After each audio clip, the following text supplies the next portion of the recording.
আসসালামু আলাইকুম। আমি আইএসপি ক্যালকুলেশন থেকে বলছি। আজকে আমরা আরেকটা প্রোডাক্ট নিয়ে আপনাদের সামনে চলে আসছি। আমরা তো এর আগে আপনাদেরকে পজ প্রিন্টারের বিভিন্ন প্রিন্ট সহ ভিডিও দেখালাম। আজকে আমি আপনাদেরকে দেখাবো ক্যাশ ড্রয়ারের সাথে কিভাবে প্রিন্টার কানেকশন করতে হয় বা ক্যাশ ড্রয়ারটা কিভাবে আসলে কাজ করে। তো এটা হচ্ছে একটা পজ প্রিন্টার, এগুলো তো আমি এর আগে দেখিয়েছি। আর এটা হচ্ছে মূলত ক্যাশ ড্রয়ার। এটার সাথে শুধুমাত্র একটা কেবল আউট হয়েছে, এটার কোনো পাওয়ার টাওয়ার কিছুই নেই।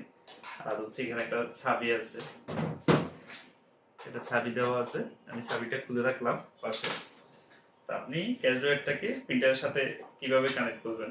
আমাদের সকল ফস প্রিন্টারে এই পোর্টটার একটা কানেকশন আছে। আমি ফস প্রিন্টারের সাথে অর্থাৎ রিসিভ প্রিন্টারের সাথে এটা কানেক্ট করে দিলাম। আর প্রিন্টারটাকে আমি পাওয়ার এবং ইউএসবি দিচ্ছি।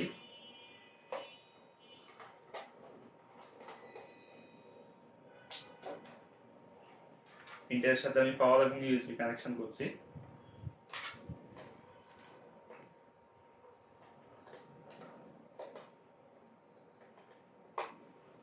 কানেকশনগুলো হয়ে গেছে, প্রিন্টারটা রাখলাম এখানে।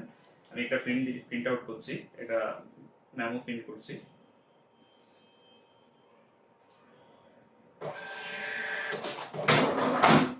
আপনারা দেখতে পাচ্ছেন, আমরা যখনই মেমোটা প্রিন্ট দিছি বা মানি রিসিপ্টটা প্রিন্ট দিছি, ক্যাশটা ড্রয়ারটা ওপেন হয়ে যাচ্ছে।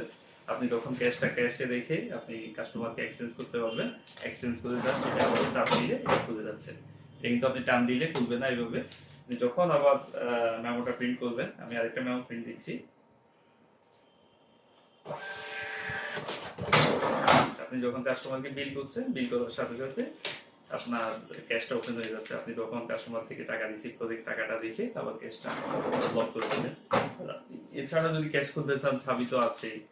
তারপরে এই সম্পর্কে আপনার যদি আরো কিছু জানার ইচ্ছে থাকে, আমাদের নিচে নাম্বার দেওয়া আছে, নাম্বারে যোগাযোগ করবেন। আমরা label, POS, money receive, cash drawer এবং সফটওয়্যার সহ সকল সলিউশন দিয়ে থাকি। আপনারা এই ধরনের কোনো প্রয়োজন হলে আমাদের সাথে যোগাযোগ করতে পারেন, আমরা আপনাদেরকে সহযোগিতা করবো ইনশাআল্লাহ। ধন্যবাদ সবাইকে। আসসালামু আলাইকুম।